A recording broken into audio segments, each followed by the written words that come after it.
Hey everyone, Pastor George here today with a theolog on the Buffalo shooting that took place recently. But it's going to be different from maybe some of the other, I want to call this coverage. I'm not a newscaster. Takes that you may have heard. I'm sure many of you have heard about this by now. We prayed about this on church on Sunday. But if you didn't know, over the weekend, a white supremacist terrorist, went into a shopping supermarket near Buffalo in a very heavily black area of the city and shot and killed, I believe. The last number I heard was 10 people. I don't know if it's gone up or anything like that since then. So he shot and killed 10 people. And so, of course, this has started up again a national conversation about things. And I only wanted to talk about this in the sense of the Christian kind of response to this, or how we should, what lesson is there for the church in this, and what can we kind of focus on?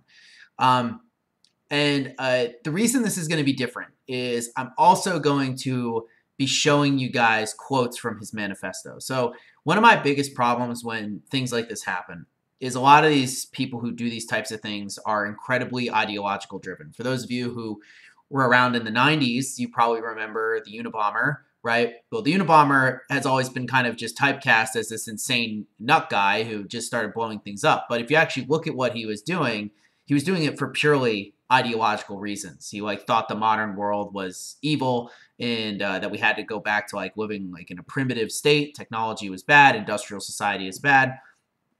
And so a lot of people who do this type of stuff, we like to think that they're insane, but in reality, a lot of them have these really deeply held political beliefs.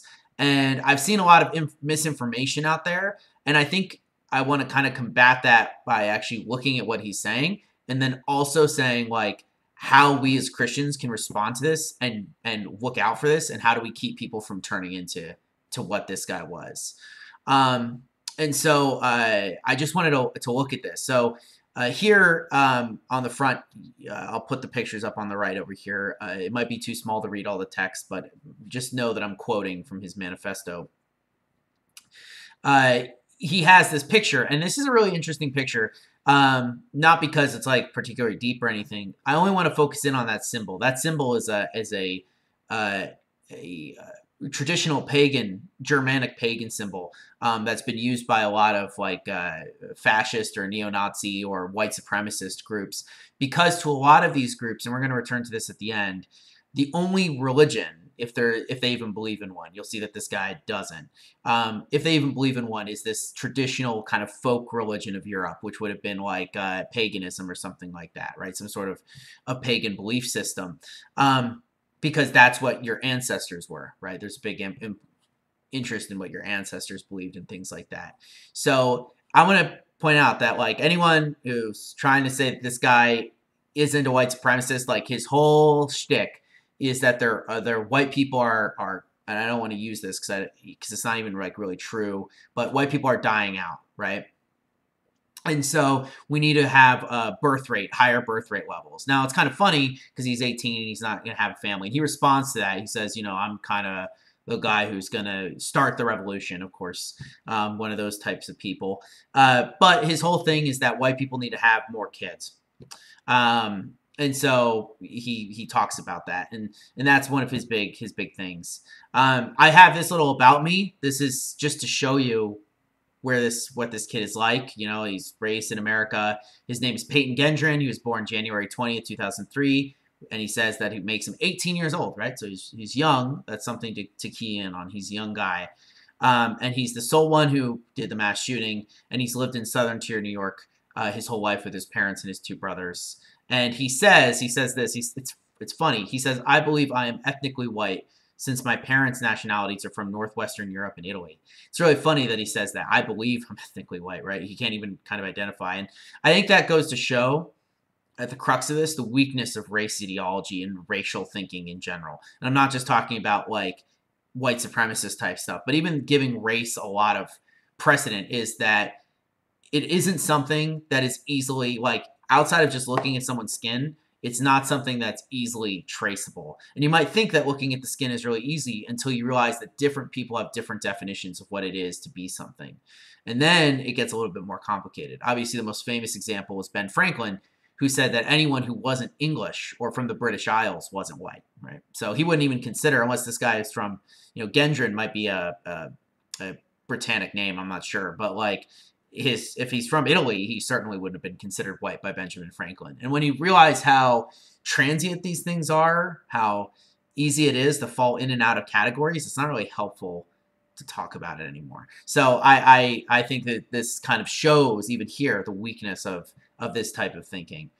Another thing to note is that these people are terminally online. And what that means is that they're in these message boards and things like that, and really deep in. And unless you're familiar with these things, sometimes looking at these manifestos that these guys put out, you can't even understand it. This is a joke. Like up here, he says, these are my most recent self pictures, and it's a picture of the comedian Sam Hyde.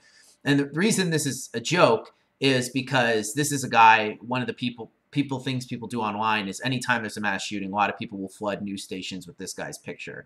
And a lot of news stations will end up putting his picture up there. And so it ends up kind of being a joke to get to see if newscasters fall for it. And the comedian himself doesn't care. He kind of thinks it's funny. So here he's just being a joke, right? And so he's saying, oh, these are my pictures. This isn't what he looks like. This is another guy. The interesting thing here is he says, the truth is my personal life and experiences are of no value. I'm simply a white man seeking to protect and serve my community, my people, my culture, and my race. And so, but so again, this is all about race to him. And here he makes this very clear. He says he has this question and answer section, which is kind of the first big bulk of the manifesto, and in that he answers a bunch of questions, and one of them says, like, what do you want, right? What are you doing this for? And he says, we must ensure the existence of our people and a future for our white children. And this is 14, the 14 letters. It's like 14 words. It's like this famous thing in white supremacist circles, and that's what it is these 14 words. And so he's very clearly stating this is what he is. And this is really interesting. So a lot of people will go and obviously these things become politicized immediately, right? So they'll take it and they'll go, oh, it's this guy or this news channel or this video game or this movie, right, that taught this person to do these things. And here he actually says, where did you get your current beliefs? And he says, mostly from the internet. There was little to no influence on my personal beliefs by people I met in person. I read multiple sources of information from all ideologies and decided that my current one is the most correct. So he's one of these I did my research on the internet type guys, which, the internet's great. It can expose you to lots of awesome information. But obviously being an 18-year-old, and clearly he says this, I'm not going to quote it, but later in this question and answer section, he talks about how he was like from 12 to 18 radicalized into this. But of course, like, that's not a good place to do most of your real thinking. It's a good place to start, but not a good place to finish. And so this is one of those I got radicalized on the internet type of things, right? So try to avoid doing the thing where you just blame random things. Like this is why I think it's important to read these things, even if they're really ugly and mean and evil, is because they at least tell you more about the person than what, politically minded people will want you to think. And this is interesting because, like sometimes there's this hesitancy to call these things terrorism. Well, that's what he calls it, right? Do you consider the attack an act of terrorism? By definition, yes, right? So he says, yeah, I'm a terrorist. But I believe it is a partisan action against an occupying force. And the occupying force to him would be people of color in the United States, right? And of course, the irony there is that the Native Americans were here, so he continually refers to North America, the United States as a white country. But of course, if you're going to be an ethno-nationalist like him, and it matters where the people are from, he tries to explain that away at another point by saying, they're all gone, so it doesn't matter. But you can see it's not coherent completely. But anyway, he tries to justify it because this is what all terrorists do. Even, Islamic terrorists, white supremacist terrorists, black nationalist terrorists, they all try and justify the terrible thing they're about to do to innocent people. And so he says, yeah, this is a terrorist attack, but I believe that but they're an occupying force, so it makes it okay, right? This is kind of the, I'll blow myself up with a bomb, even if women and children are around, because it's going to send this bigger message, right? So it's worth it. And then he has an interesting thing here. Another question is, do you feel any remorse? He says, I don't know. I haven't done it yet, stupid. But if I were to guess, it would be yes. So even though he's going to do this thing and he knows it's wrong and evil, he's going to do it anyway. It's kind of interesting there. You can work your way into that. Here's where we get into politics a little bit. He says, are you right-wing? Depends on the definition. Sure. Are you left-wing? Depending on the definition. Sure. Are you a socialist? Depending on the definition. Worker ownership of the means of production? It depends on who those workers are, their intentions, who currently owns the means of production, their intentions, and who currently owns the state and their intentions. So you can see that he clarifies a little bit more of like where his leanings are, but you can see he kind of avoids the normal way of politically speaking about things, and that's because politics here is only a part of what's driving him. What's driving him is his ethnicity. And then of course he attacks people who are just going to call him names. And I think, so it says, you're a bigot, racist, xenophobe, Nazi, fascist. And he says, okay, and? Question mark, right? Like, calling him names isn't going to change his mind. And I do think that the only thing that's to be here is that it's important to call these things out for what they are. But I think it's also important that just calling something, like just saying, oh, this person's a bigot, like, if you don't engage, like, in the sense of, like, showing how their ideals are faulty, like, people aren't going to change. And at the end of the day, other people aren't going to stop listening to them. So that's why it's really important to, like, debunk or to debate these types of ideas rather than just calling people something and thinking the conversation is going to end. What are your views? And this is what he refers to himself as. He said, I would prefer to call myself a populist, but you can call me an ethno-nationalist, eco-fascist, national socialist if you want. I wouldn't disagree with you there. So, or I wouldn't disagree with you. So, populist, right? Whatever the most people want. That's incredibly popular right now, especially after the 2016 election, because like that's what Donald Trump was, right? Populism doesn't have a certain right or left wing thing to it. Both sides can be populist. All that matters is that it's focused on what the most people want, right? That's what populism is. And so you can call me an ethno-nationalist. That means like that you believe that your ethnicity, your nation, should be like in the place where it is, and that it shouldn't be tampered with, and that only Germans should live in Germany, only French people should live in France. You get it, right? And then he also says he's an eco-fascist, and that means that like that's an ideology where it says, we need to protect the environment because we need to protect the environment for our people. So it's actually incredibly green, and he actually gives a lot of space to that later in it. We're not going to look at that because it's just too much, but that's really big to him. That was also big to the guy who shot up that mosque in New Zealand a few years ago. So that's actually very popular. And by popular, of course, we're talking about almost no one at this point, but it is popular among like these types of fringe people. And then, of course, he says National Socialist, which is Nazi, right? That's just the translation. And he says, if you called me any of those things, I wouldn't disagree with you. And here's where I wanted to end it, just looking at this, because this is going to segue into something more important. He says, one of the questions is, are you a Christian? He says, no, I do not ask God for salvation by faith, nor do I confess my sins to him. I personally believe there is no afterlife. I do, however, believe in and practice many Christian values. Now, as a pastor, I would wonder what those Christian values are.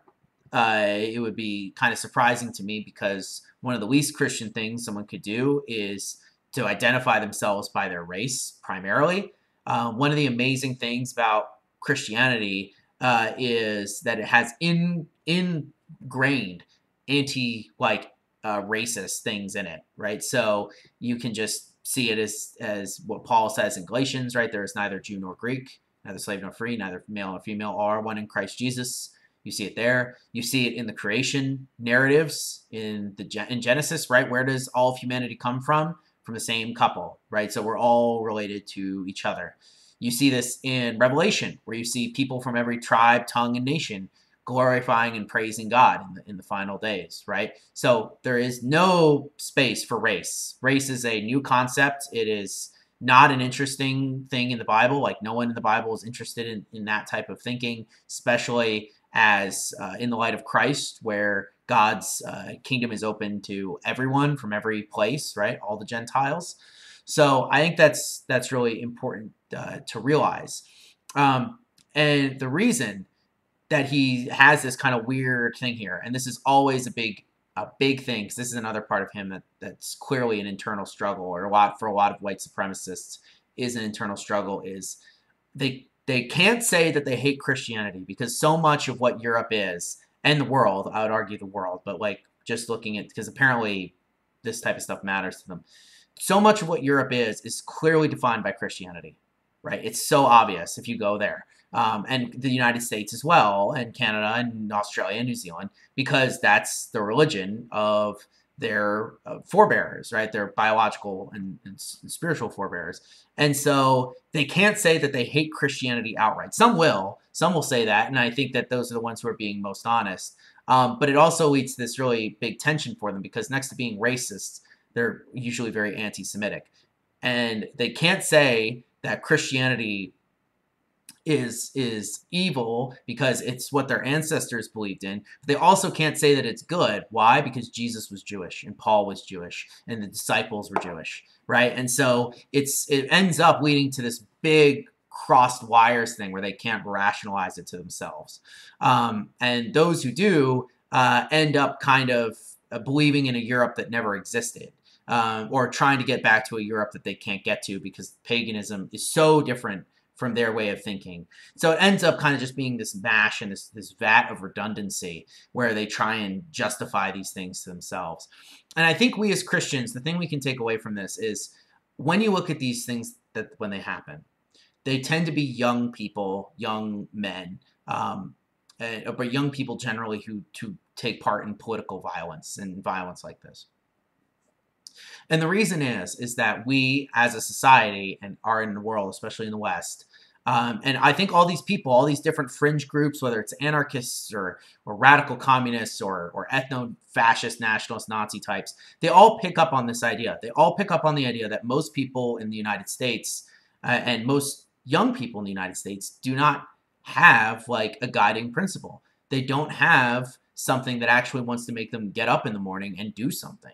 They don't have any of these things, right? Because a lot of us, a lot of young people especially, just feel as though we're kind of being sent into a grinder of just make money, like, you know, live out your life in this very boring, and especially now that we don't even have any spiritual aspect, like atheistic world where all there is pleasure. But the problem with pleasure is that unless you're wealthy or particularly attractive or anything, it's not going to come to you all that much. And so it creates a lot of resentment. And so a lot of people are resentful, and they look for things to give them purpose and meaning. And I think that's where we as a church, that is actually the area we can step in and actually give people purpose and meaning. And it's really important to challenge people that there is purpose and meaning, that it isn't just this random assortment of things, that you actually like have a purpose and a meaning on this planet. And that purpose is to glorify God and to enjoy him forever. And if you're outside of that, you're just going to be scrambling for stuff that will try and fill that hole, right? With politics or money or sex or whatever, but it's not going to. And I think that that's a really important message to bring, because you end up with people who will get radicalized to the point of doing really evil stuff, like going into a supermarket and shooting people. This is not someone who is psychotic. This is someone who believes that this is going to help change the world. Of course, it will not. It has only made it worse. We are only poorer because of what this person has done. And so we need to be very honest and clear that this type of thinking, right? A lot of types of thinking, but especially like ethnic thinking, supremacy, ethnic supremacist thinking in the church is just it is sinful and is wrong, and that it is a symptom of a culture. Its growth is a symptom of a culture where people are struggling to find meaning. So we as a church need to step into that and provide that. So that's all I wanted to say to you guys today. I hope you guys have a good rest of your Tuesday. I will see you tomorrow for our Bible study recap. Peace out.